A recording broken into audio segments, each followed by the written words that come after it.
നമസ്കാരം. മലയാള വാർത്തകളിലേക്ക് സ്വാഗതം. ആദ്യം പ്രധാന വാർത്തകൾ.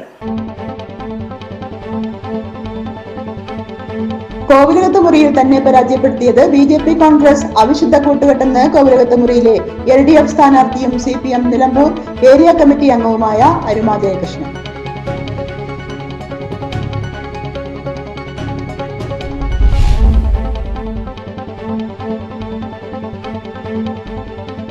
തെരഞ്ഞെടുപ്പ് രാഷ്ട്രീയത്തിൽ നിന്നും പിന്മാറുന്നുവെന്ന് നഗരസഭ പൊതുമരാമത്ത് സ്റ്റാൻഡിംഗ് കമ്മിറ്റി ചെയർപേഴ്സണും താമരക്കുളം ഡിവിഷനിലെ LDF സ്ഥാനാർത്ഥിയുമായിരുന്ന ഷൈജി ടീച്ചർ.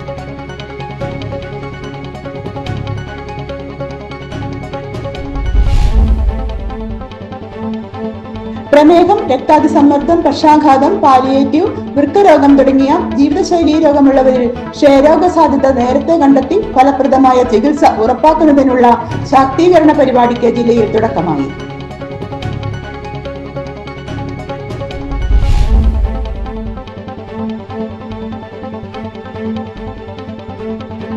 സ്ത്രീകൾക്കും പെൺകുട്ടികൾക്കുമെതിരെയുള്ള അതിക്രമങ്ങളും ലിംഗവിവേചനങ്ങളും അവസാനിപ്പിക്കുന്നതിനായി വനിതാ ശിശു വികസന വകുപ്പിന്റെ ഓറഞ്ച് ദ വേൾഡ് ക്യാമ്പയിന്റെ ഭാഗമായി മെഗാ മാരത്തൺ സംഘടിപ്പിച്ചു.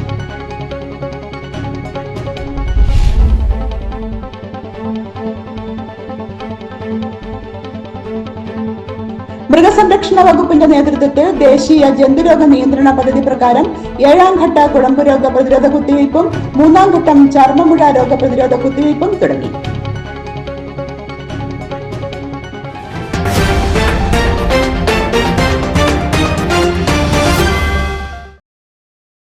വാർത്തകൾ വിശദമായി. കോവിലകത്ത് മുറിയിൽ തന്നെ പരാജയപ്പെടുത്തിയത് ബി.ജെ.പി. കോൺഗ്രസ് അവിശുദ്ധ കൂട്ടുകെട്ടെന്ന് കോവിലകത്ത് മുറിയിലെ LDF സ്ഥാനാർത്ഥിയും CPM നിലമ്പൂർ ഏരിയ കമ്മിറ്റി അംഗവുമായ അരുമ ജയകൃഷ്ണൻ. ജനവിധി മാനിക്കുന്നുവെന്നും കോവിലകത്ത് മുറിയിലെയും നഗരസഭയിലെയും ജനങ്ങൾക്കൊപ്പം ഉണ്ടാകുമെന്നും അരുമ ജയകൃഷ്ണൻ പറഞ്ഞു. കോവിലകത്ത് മുറിയിലെ പരാജയം, കോവിലകത്ത് മുറി മാത്രമല്ല ആശുപത്രി കുന്തിരയും പരാജയം ഒരു ബി.ജെ.പി. കോൺഗ്രസ് കൂട്ടുകെട്ടിന്റെ ഫലമായിട്ടുണ്ടായതാണ്. അവസാന നിമിഷത്തിൽ നമ്മളെ കുറച്ച് വോട്ടുകളും അതിൻ്റെ ഒപ്പം പോയി എന്നുള്ള ഒരു വാസ്തവമാണ്. എന്തായാലും പരാജയവും ജയവും നമ്മളെ പൊതുപ്രവർത്തനത്തിലും ഈ തെരഞ്ഞെടുപ്പിലും ഒക്കെ ഉള്ളതാണ്. നമ്മളത് വിശദമായിട്ട് പഠിച്ച് അതിൻ്റെ കാര്യങ്ങളായിട്ട് മുന്നോട്ട് പോകുന്നുണ്ട്. എന്തായാലും സജീവ രാഷ്ട്രീയവുമായിട്ട് ജനങ്ങളുടെ ഇടയിൽ ഇറങ്ങി തിരിക്കാൻ തന്നെ തീരുമാനിച്ചിട്ടുള്ളത്. സജീവമായ സംഘടനാ പ്രവർത്തനവുമായി പാർട്ടിയുടെ ഒപ്പം നിലമ്പൂരുണ്ടാവും. പൊതുരംഗത്തും പാർട്ടിയിലും സജീവമായും ഉണ്ടാകും. ജനങ്ങൾക്കൊരു വിഷയമുണ്ടാകുമ്പോൾ അവർക്കൊപ്പം മുൻനിരയിലുണ്ടാകും. ബി.ജെ.പി. സിറ്റിംഗ് ഡിവിഷനിൽ ബി.ജെ.പി. 3ാം സ്ഥാനത്താണ്. ഇത് ബി.ജെ.പി. UDF ബന്ധം തുറന്നു കാട്ടുന്നു. ആശുപത്രി കുന്നിൽ കോൺഗ്രസ് വോട്ടുകൾ ബി.ജെ.പി. സ്ഥാനാർത്ഥിക്ക് പോയിട്ടുണ്ടെന്നും അവർ പറഞ്ഞു. കോവിലകത്ത് മുറിയിൽ ഉൾപ്പെടെ നഗരസഭയിലെ 36 ഡിവിഷനുകളിലും തെരഞ്ഞെടുപ്പ് അവലോകനം നടത്തും. നിലമ്പൂർ നഗരസഭയിൽ 36 ഡിവിഷനുകളിൽ 15 ഡിവിഷനുകളിൽ മാത്രമാണ് ബി.ജെ.പി. മത്സരിച്ചത്. 21 ഡിവിഷനുകളിൽ ബി.ജെ.പി. വോട്ട് UDF-ന് നൽകിയെന്നും അവർ ആരോപിച്ചു. നമ്മൾ പാർട്ടിയുടെ വിലയിരുത്തലുണ്ടാകും. 36 വാർഡുകളിൽ 7 വാർഡാണ് നമുക്കിപ്പോൾ LDF-ന് കിട്ടിയിട്ടുള്ളത്. അപ്പോൾ അതിൻ്റെ വിലയിരുത്തലും കാര്യങ്ങളൊക്കെ അടുത്ത് തന്നെ ഉണ്ടാവും. അപ്പോൾ ആ രീതിയിൽ എന്തെങ്കിലും സംഭവിച്ചിട്ടുണ്ട് എന്നുണ്ടെങ്കിൽ പാർട്ടി തലത്തിൽ തന്നെ അതിൻ്റെ സംഘടനാ നടപടിയായിട്ട് മുന്നോട്ട് പോകും എന്നുള്ളതാണ്. പാർട്ടിയിലുള്ള വോട്ടുകൾ ചോർന്നിട്ടുണ്ടെങ്കിൽ, ഇപ്പോൾ നിലമ്പൂർ മുനിസിപ്പാലിറ്റിയിൽ നിന്നുള്ളതല്ല, മൊത്തത്തിൽ നിലമ്പൂർ മുനിസിപ്പാലിറ്റിയിലും ഒരു തരംഗത്തിൻ്റെ ഭാഗമായിട്ടാണ് ഇപ്പോൾ UDF വന്നത്. അപ്പോൾ അതിൽ തന്നെ ബി.ജെ.പി. UDF കൂട്ടുകെട്ടുണ്ട് എന്നുള്ളത് നമുക്ക് കൃത്യമായിട്ട് അറിയാം. അത് പാർട്ടി വോട്ടിൽ എന്തെങ്കിലും ചോർച്ച സംഭവിച്ചിട്ടുണ്ടെങ്കിൽ അത് പാർട്ടി പഠിച്ച് അതിനുശേഷം അതിനുള്ള കാര്യങ്ങളുമായിട്ട് മുന്നോട്ട് പോകും. നിലമ്പൂർ ഉപതെരഞ്ഞെടുപ്പിൽ 4000-ഓളം വോട്ടായിരുന്നു UDF ലീഡ്. PV അൻവർ 2100-ലേറെ വോട്ടുകളും നേടി. എന്നാൽ മാസങ്ങൾക്ക് ശേഷം ഇപ്പോൾ നടന്ന തെരഞ്ഞെടുപ്പിൽ LDF UDF വോട്ട് വ്യത്യാസം 2000-ആയി കുറഞ്ഞു. നിലമ്പൂർ നഗരസഭയിലെ തെരഞ്ഞെടുപ്പ് ഫലം പാർട്ടിയും മുന്നണിയും വിലയിരുത്തി തുടർ നടപടികൾ സ്വീകരിക്കുമെന്നും അവർ പറഞ്ഞു. തെരഞ്ഞെടുപ്പ് രാഷ്ട്രീയത്തിൽ നിന്നും പിന്മാറുന്നുവെന്ന് നഗരസഭ പൊതുമരാമത്ത് സ്റ്റാൻഡിംഗ് കമ്മിറ്റി ചെയർപേഴ്സണും താമരക്കുളം ഡിവിഷനിലെ LDF സ്ഥാനാർത്ഥിയുമായിരുന്ന ഷൈജി ടീച്ചർ. ഞാൻ 5 വർഷത്തെ ഒരു കൗൺസിലർ എന്നുള്ള നിലയിൽ വളരെ തിരക്കേറിയ ഒരു ജീവിതമായിരുന്നു. അപ്പോൾ എനിക്ക് തോന്നിയിരുന്നു ഇനി വേണ്ട ഒരു വിശ്രമം ആവശ്യമാണെന്ന് തോന്നിയിരുന്നു. പക്ഷെ പിന്നീട് വാർഡിൽ നിന്നുള്ള എല്ലാവരുടെയും സ്നേഹപൂർണമായ അഭ്യർത്ഥനയും പാർട്ടിയുടെ നിർബന്ധവും വന്നപ്പോൾ ഞാൻ മത്സരിച്ചതാണ്. അപ്പോൾ ആ മത്സരിച്ചതിൽ ഞാൻ പ്രതീക്ഷിച്ചതുപോലെയുള്ള, ഞാൻ 100% പ്രതീക്ഷിച്ചിരുന്നു ജയിക്കുമെന്ന്. ആ ഒരു വിജയം ജനങ്ങളുടെ ഭാഗത്തു നിന്ന് എനിക്കൊരു അംഗീകാരം കിട്ടിയില്ല. അതിനെ ഞാൻ അംഗീകരിക്കുന്നു. ജനങ്ങളുടെ വിധി നമ്മൾ അംഗീകരിക്കുന്നു, ജനവിധി. അപ്പോൾ ഇനി തുടർന്ന് പൊതുപ്രവർത്തനത്തിൽ അതിന് വലിയ പ്രസക്തി ഇല്ല. നമ്മൾ വികസനത്തിന്റെ കാര്യത്തിൽ എൻ്റെ വാർഡിൽ എനിക്ക് എല്ലാം ചെയ്യാൻ കഴിഞ്ഞിട്ടുണ്ടായിരുന്നു. ഇനിയിപ്പം നമ്മുടെ വാർഡിൽ അങ്ങനെയൊക്കെ പ്രത്യേകമായ ആവശ്യങ്ങൾ തന്നെ ഇല്ല. ആ ഒരു അവസ്ഥയിൽ ജനങ്ങളുടെ ഒരു അംഗീകാരം കിട്ടിയില്ലെങ്കിൽ അതിൻ്റെ അർത്ഥം നമ്മൾക്ക് പിൻവാങ്ങാൻ സമയമായി എന്നാണ്. അതാണ് ഞാൻ പൊതുപ്രവർത്തനത്തിൽ നിന്ന് പിന്മാറുന്നു എന്നുദ്ദേശിച്ചത്. താമരക്കുളം ഡിവിഷനിൽ വിജയം പ്രതീക്ഷിച്ചിരുന്നു. എന്നാൽ തെരഞ്ഞെടുപ്പ് ഫലം അംഗീകരിക്കുന്നു. കഴിഞ്ഞ 5 വർഷം ജനപ്രതിനിധി എന്ന നിലയിൽ താമരക്കുളം ഡിവിഷന്റെ വികസനത്തിനായി ഏറെ കാര്യങ്ങൾ ചെയ്യാനായി. ഡിവിഷനിൽ വികസന നേട്ടമുണ്ടാക്കാനായി. നഗരസഭയുടെ വികസന നേട്ടങ്ങൾ വോട്ടായില്ല. സംസ്ഥാന തലത്തിലുണ്ടായ ഒരു UDF തരംഗം നിലമ്പൂർ നഗരസഭയിലും ഉണ്ടായി. ജനവിധി മാനിച്ചാണ് തെരഞ്ഞെടുപ്പ് രാഷ്ട്രീയം ഉപേക്ഷിക്കുന്നത്. സജീവമായി രാഷ്ട്രീയ രംഗത്തും ഉണ്ടാവില്ല. എന്നാൽ പൊതുരംഗത്ത് നിന്നും പൂർണ്ണമായി വിട്ടുനിൽക്കുന്നു എന്ന് ഇതിനർത്ഥമില്ലെന്നും ഷൈജി ടീച്ചർ പറഞ്ഞു. താമരക്കുളത്ത് ശരിക്കും പറഞ്ഞു കഴിഞ്ഞാൽ ഒരു ഇടതുപക്ഷത്തിന്റെ അടിസ്ഥാനമുള്ള ഒരു വാർഡല്ല. എങ്കിലും കഴിഞ്ഞ 5 വർഷം കൊണ്ട് എനിക്ക് ഉണ്ടായ ഒരു ബന്ധങ്ങളും അതിനനുസരിച്ച്, അതായത് ഒരു വലിയ പൊളിറ്റിക്സിന്റെ ഭാഗമായി ചിന്തിക്കാതെ എന്നോടുള്ള ഒരു അടുപ്പം കൊണ്ട് എല്ലാവർക്കും നിർബന്ധിച്ചുകൊണ്ടാണല്ലോ ഞാൻ നിന്നത്. അതുകൊണ്ട് തന്നെ തീർച്ചയായിട്ടും ജയിക്കുമെന്ന് അവസാന നിമിഷം വരെയും ഞാൻ പ്രതീക്ഷിച്ചിരുന്നു. പിന്നെ അതിനിടയിൽ പലതരത്തിലുള്ള പ്രശ്നങ്ങൾ ഉണ്ടായിട്ടുണ്ട്. ആ ഉണ്ടായ പ്രശ്നങ്ങളെയൊക്കെ നമ്മൾ പരിഹരിച്ചിട്ടുണ്ട്, അല്ലെങ്കിൽ അത് നമുക്ക് ബുദ്ധിമുട്ടുണ്ടാക്കുകയില്ല എന്നൊക്കെ ആയിരുന്നു ഞാൻ വിചാരിച്ചിരുന്നത്. അപ്പൊ അതിൻ്റെയും അപ്പുറത്തേക്ക് എന്താണേലും ഒരു ജനങ്ങളുടെ വോട്ടെന്ന് പറയുന്നത് അവരെടുക്കുന്ന ഒരു തീരുമാനമാണ്. അത് എന്തിന്റെ പേരിലാണെങ്കിലും, ആര് പറഞ്ഞു അല്ലെങ്കിൽ ആരുടെ സ്വാധീനം മൂലമാണെന്നുള്ളതല്ല നമ്മളതിൽ കണക്കാക്കുന്നത്. അപ്പൊ അവരുടെ വോട്ട് തീർച്ചയായിട്ടും എനിക്കെതിരെ വന്നിട്ടുണ്ടെങ്കിൽ പല കാരണങ്ങൾ കൊണ്ടാവാം. അത് എന്നോടുള്ള ഇഷ്ടക്കുറവ് കൊണ്ടല്ലാന്ന് എനിക്ക് 100% ഇപ്പോഴും ഞാൻ വിശ്വസിക്കുന്നു. ഇപ്പോഴും അതിന് അത്രയേറെ ആളുകൾ എന്നെ വിളിച്ച് സംസാരിക്കുന്നുണ്ട്. അപ്പൊ ഞാൻ വിചാരിച്ചതിനേക്കാൾ വോട്ട് എനിക്ക് കുറഞ്ഞിട്ടുണ്ടെങ്കിൽ അതിൽ പല ഘടകങ്ങളുണ്ട്. അതിപ്പോ രാഷ്ട്രീയം എന്ന് പറയുന്നത് അതാണെന്നും കൂടി ഞാൻ മനസ്സിലാക്കുന്നു. അപ്പൊ അതുകൊണ്ട് തീർച്ചയായിട്ടും എന്നെ കൊണ്ട് ചെയ്യാൻ പറ്റുന്നത്ര ചെയ്തു. അപ്പൊ സ്വരം നല്ലതായിരിക്കുമ്പോൾ പാട്ട് നിർത്തുക എന്നുള്ള രീതിയിൽ വിചാരിക്കും. വികസനത്തിന്റെ കാര്യത്തിൽ കുറേയേറെ കാര്യങ്ങൾ ചെയ്യാൻ കഴിഞ്ഞിട്ടുണ്ട്. കുറച്ച് നെഗറ്റീവ്സ് ഉണ്ട്. 100% പരിപൂർണം എന്നൊന്നും ഞാൻ പറയുന്നില്ല. പക്ഷെ ചെയ്ത കാര്യങ്ങൾക്കനുസരിച്ചുള്ള റിസൾട്ട് അല്ല വന്നിരിക്കുന്നത്. ഇപ്പം മയ്യന്താനി ആണെങ്കിലും താമരക്കുളം ആണെങ്കിലും ഒക്കെ അതിന് ഉദാഹരണമാണ്. വികസനം കേരളത്തെ സംസ്ഥാനം ഒട്ടുക്ക് വികസനം മാത്രമല്ല ജനങ്ങൾ എടുത്തിരിക്കുന്നത്. അതിന്റെ പ്രത്യേകിച്ചും ഈ പഞ്ചായത്ത് മുനിസിപ്പൽ തെരഞ്ഞെടുപ്പുകളിൽ ജനങ്ങളുടെ ചിന്ത അല്ലെങ്കിൽ അവരുടെ വോട്ടിംഗ് പാറ്റേൺ തന്നെ മറ്റൊരു രീതിയിലാണ്. ഇനി മറ്റ് ഇപ്പോഴത്തെ ഇപ്പൊ നമ്മുടെ ഇടതുപക്ഷ രാഷ്ട്രീയക്കാർ പറയുന്ന പോലെ ആ ഒരു കാരണം എന്തെന്നുള്ളത് കൃത്യമായിട്ട് അവലോകനം ചെയ്യണം. ഒരു ഇമോഷണലി ഉള്ള ഒരു വോട്ടിംഗ് പാറ്റേൺ വന്നിട്ടുണ്ട് എന്ന് തോന്നുന്നു. അതില് കാരണങ്ങള് പലതാണ്. അത് കണ്ടുപിടിക്കാൻ പാർട്ടി തന്നെ ചർച്ച ചെയ്ത് തിരുത്തലുകളൊക്കെ വരുത്തുമെന്ന് കരുതുന്നു. LDFന് ലഭിക്കേണ്ട വോട്ടുകൾ പൂർണ്ണമായി ലഭിച്ചിട്ടില്ല. താമരക്കുളത്ത് വോട്ട് ചോർച്ച പരാജയ കാരണം ആയിട്ടുണ്ട്. ഇക്കാര്യങ്ങൾ പാർട്ടിയാണ് പരിശോധിക്കേണ്ടത്. പാർട്ടിയും ഡിവിഷനിലെ വോട്ടർമാരും ആവശ്യപ്പെട്ടതിനാലാണ് വീണ്ടും മത്സരിച്ചത്. തുടങ്ങിവെച്ച പല കാര്യങ്ങളും പൂർത്തീകരിക്കണമെന്ന ആഗ്രഹമുണ്ടായിരുന്നു. സർവീസ് സംഘടന രാഷ്ട്രീയത്തിലാണ് മുൻപ് പ്രവർത്തിച്ചിരുന്നത്.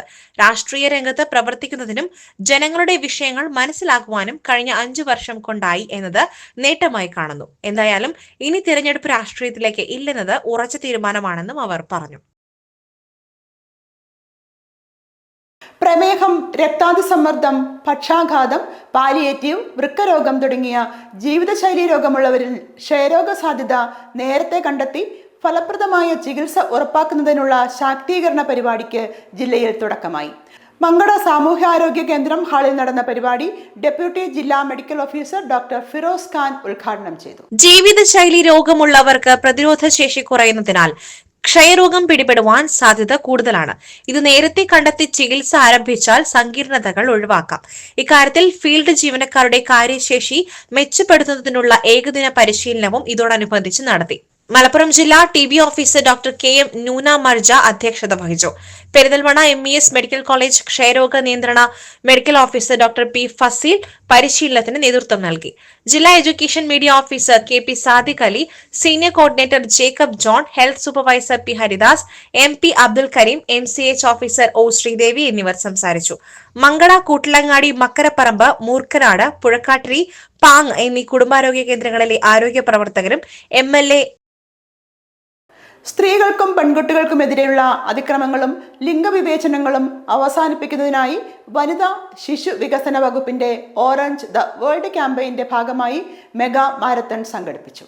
United to end digital violence against all women and girls എന്ന തീമിനെ ആസ്പദമാക്കി സംഘടിപ്പിച്ച മാരത്തോൺ ജില്ലാ collector VR Vinod flag off ചെയ്തു. കളക്ടർ ബംഗ്ലാവിൽ നിന്നും ആരംഭിച്ച് പോലീസ് സ്റ്റേഷൻ വഴി കളക്ടറേറ്റ് പരിസരത്ത് മാരത്തോൺ സമാപിച്ചു. ജില്ലാ വനിതാ ശിശു വികസന ഓഫീസർ ഗോപ് കുമാർ പരിപാടിക്ക് നേതൃത്വം നൽകി. Friends Kottakkunnu, Shaju road residents association, senior chamber international Malappuram, YMCA തുടങ്ങിയ ക്ലബ്ബുകളിലെ ഭാരവാഹികൾ, വനിതാ ശിശു വികസന വകുപ്പിലെ ജീവനക്കാർ, അംഗനവാടി വർക്കർമാർ തുടങ്ങിയവർ പങ്കെടുത്തു. മൃഗസംരക്ഷണ വകുപ്പിന്റെ നേതൃത്വത്തിൽ ദേശീയ ജന്തുരോഗ നിയന്ത്രണ പദ്ധതി പ്രകാരം 7ാം ഘട്ട കുളമ്പുരോഗ പ്രതിരോധ കുത്തിവയ്പും 3ാം ഘട്ടം ചർമ്മമുഴ രോഗ പ്രതിരോധ കുത്തിവയ്പും തുടങ്ങി. പദ്ധതിയുടെ ജില്ലാതല ഉദ്ഘാടനം ഊരകം വെറ്റിനറി ഡിസ്പെൻസറി ഹാളിൽ മൃഗസംരക്ഷണ വകുപ്പ് deputy director doctor Shoukath Ali Vadakkumpadam നിർവഹിച്ചു. സംസ്ഥാനത്തൊട്ടാകെ ഡിസംബർ 17 മുതൽ 30 വരെയാണ് കുത്തിവയ്പ് നടക്കുന്നത്. കർഷകർക്ക് വളരെയേറെ സാമ്പത്തിക നഷ്ടമുണ്ടാക്കുന്ന ഈ വൈറസ് രോഗം തുടച്ചു നീക്കുക എന്ന ലക്ഷ്യത്തോടെയാണ് പദ്ധതി നടപ്പിലാക്കുന്നത്. ജന്തുരോഗ നിയന്ത്രണ പദ്ധതി ജില്ലാ കോർഡിനേറ്റർ ഡോക്ടർ K ഷാജിയുടെ അധ്യക്ഷതയിൽ നടന്ന ചടങ്ങിൽ ജില്ലാ epidemiologist doctor A Shameem, assistant project ഓഫീസർമാരായ doctor Bindu, doctor Saleel, taluk coordinator doctor Murali, Oorakam veterinary surgeon doctor Waseem Mirzab, ക്ഷീര കർഷകർ, വകുപ്പുതല ഉദ്യോഗസ്ഥർ തുടങ്ങിയവർ പങ്കെടുത്തു. JCI Nilambur golden daffodils installation ceremony നാളെ നടക്കും. വടപ്പുറം റോക്ക്ഡേൽ റിസോർട്ടിൽ വൈകിട്ട് 6:30 ചടങ്ങുകൾ ആരംഭിക്കുമെന്ന് ഭാരവാഹികൾ വാർത്താ സമ്മേളനത്തിൽ പറഞ്ഞു. വലിയ രീതിയിലുള്ള ഒരു ഇൻസ്റ്റലേഷനാണ് നാളെ ഞങ്ങൾ പ്ലാൻ ചെയ്തിരിക്കുന്നത്. അപ്പോൾ നമ്മുടെ നിലമ്പൂരുള്ള എല്ലാ മേഖലയിലുള്ള എല്ലാവരെയും നമ്മൾ ഇൻസ്റ്റലേഷന് വേണ്ടിയിട്ട് ഹാർദവമായിട്ട് ഞങ്ങൾ അങ്ങോട്ട് ക്ഷണിക്കുകയാണ്. നല്ലൊരു വെന്യൂവിൽ വെച്ചിട്ടാണ്. അപ്പോൾ എല്ലാവരുടെയും സഹകരണം അങ്ങോട്ട് ഉണ്ടാവണമെന്ന് ഞങ്ങൾ അഭ്യർത്ഥിക്കുകയാണ്. Nilambur north DFO P Dhanesh Kumar IFS ചടങ്ങിൽ മുഖ്യാതിഥിയായിരിക്കും. ചടങ്ങിൽ വെച്ച് ജെനി സാംസൺ ചാപ്റ്റർ പ്രസിഡന്റായി ചുമതലയേൽക്കും. Motivational speaker Philip Mampad, JCI zone president Meera Menon, KS Chithra, CR Ambika, Sindhu Sooraj, PK Resha തുടങ്ങിയ JCI ഭാരവാഹികൾ ചടങ്ങിൽ സംബന്ധിക്കും. പുതിയ സെക്രട്ടറിയായി ഡോക്ടർ അഞ്ജും അബ്ബാസ്, ട്രഷററായി സവന നിസാർ എന്നിവരും ചുമതലയേൽക്കും. JCIയുടെ വനിതാ ചാപ്റ്ററായി നിലമ്പൂർ ഗോൾഡൻ ഡാഫോഡിൽസിന്റെ നേതൃത്വത്തിൽ നിരവധി സേവന പ്രവർത്തനങ്ങളും സ്ത്രീ ശാക്തീകരണ പരിപാടികളും സംഘടിപ്പിച്ചു വരികയാണെന്നും ഭാരവാഹികൾ പറഞ്ഞു. എല്ലാ വർഷവും ഒരു വർഷം എന്നല്ല, എല്ലാ വർഷവും അവിടുത്തെ കുട്ടികൾക്ക് വേണ്ടിയിട്ട് പഠന ഉപകരണങ്ങളും വസ്ത്രങ്ങളും പിന്നെ എന്താ പറയുക ഈ വിശേഷ ദിവസങ്ങളിൽ ഫുഡും ഒക്കെ നമ്മൾ അവിടെ എത്തിച്ചു കൊടുക്കാറുണ്ട്. സഹമിക്കൽ അതുപോലെ ലേഡീസിന് വേണ്ടിയിട്ട് നമ്മൾ കരിയർ ഗൈഡൻസ്, അവർക്ക് വേണ്ട പിന്നെ എന്താ പറയുക ലീഗൽ ഒപ്പീനിയൻസ്, അങ്ങനെ ഒരുപാട് സഹായങ്ങൾ നമ്മൾ ചെയ്തു കൊടുക്കാറുണ്ട്. വാർത്താ സമ്മേളനത്തിൽ സിന്ധു സൂരജ്, PK രേഖ, ജെനി സാംസൺ എന്നിവർ പങ്കെടുത്തു. കാലിക്കറ്റ് സർവകലാശാലയിൽ നിന്നും ഇംഗ്ലീഷ് സാഹിത്യത്തിൽ PhD കരസ്ഥമാക്കി ഡോക്ടർ ഫർസാന മൂസ കാപ്പിൽ. ഹോളോകോസ്റ്റ് നഗ്മ പശ്ചാത്തലത്തിൽ നിർമ്മിച്ച പോസ്റ്റ് മില്ലേനിയം സിനിമകളിലെ ഇടങ്ങളും സ്വത്വങ്ങളും എന്ന വിഷയത്തിലാണ് ഡോക്ടറൽ ബിരുദം. PTM ഗവൺമെന്റ് കോളേജിലെ ഇംഗ്ലീഷ് ഗവേഷണ കേന്ദ്രത്തിൽ ഡോക്ടർ ആബിദ ഫാറൂഖിയുടെ കീഴിലായിരുന്നു ഗവേഷണം. നിലവിൽ നിലമ്പൂർ അമൽ കോളേജിലെ ഇംഗ്ലീഷ് വിഭാഗത്തിൽ അസിസ്റ്റന്റ് പ്രൊഫസറാണ്. വണ്ടൂർ സ്വദേശികളായ മൂസക്കുട്ടി കാപ്പലിന്റെയും ഏലാട്ടുപറമ്പിൽ ഖദീജയുടെയും മകളാണ് ഡോക്ടർ ഫർസാന. എടവണ്ണ മേത്തലങ്ങാടി സ്വദേശി VP ഫൈസൽ അഹമ്മദാണ് ഭർത്താവ്. മുഹമ്മദ് സീഷാൻ, ഫാത്തിമ എസ്റിൻ എന്നിവർ മക്കളാണ്. അമൽ കോളേജിൽ ലോക അറബി ഭാഷാ ദിനാചരണ പരിപാടി സംഘടിപ്പിച്ചു. Principal professor doctor KP Muhammad Basheer ഉദ്ഘാടനം ചെയ്തു. സാംസ്കാരികവും മാനവികവുമായ പാരമ്പര്യവും പ്രാധാന്യവുമുള്ള അറബി ഭാഷയെ എല്ലാ നിലയ്ക്കും പഠിക്കപ്പെടാൻ ഉതകുന്ന രീതിയിൽ അറബി ഭാഷാ പഠന പദ്ധതികളിൽ കാലോചിതമായ കൂടുതൽ മാറ്റങ്ങൾ ഉണ്ടാവണമെന്നും പുതിയ വിദ്യാഭ്യാസ പദ്ധതിയുടെ ഭാഗമായി അറബി ഭാഷയ്ക്കടക്കം പഠന സമയം കുറച്ച ബോധപൂർവമായ അവഗണന കേന്ദ്ര സർക്കാരിൽ നിന്നുമുണ്ടായത് പ്രതിഷേധാർഹമാണെന്ന് ദിനാചരണ പരിപാടി ആവശ്യപ്പെട്ടു. ദമാം ക്രിമിനൽ കോടതി പരിഭാഷകൻ മുഹമ്മദ് നജാത്തി മുഖ്യപ്രഭാഷണം നടത്തി. വകുപ്പ് മേധാവി ഡോക്ടർ CH അലി ജാഫർ അധ്യക്ഷത വഹിച്ചു. ഡോക്ടർ PT സഫ്വാൻ, മുനീർ അഗ്രഗാമി, സുഹാന മെഹർ, സ്റ്റുഡന്റ് കോർഡിനേറ്റർ വി ഫാത്തിമ സന, MP ഹദിയ, സിനാൻ ഖാൻ എന്നിവർ സംസാരിച്ചു. ഇതോടെ ഈ വാർത്താ ബുള്ളറ്റിൻ സമാപിക്കുന്നു. നമസ്കാരം.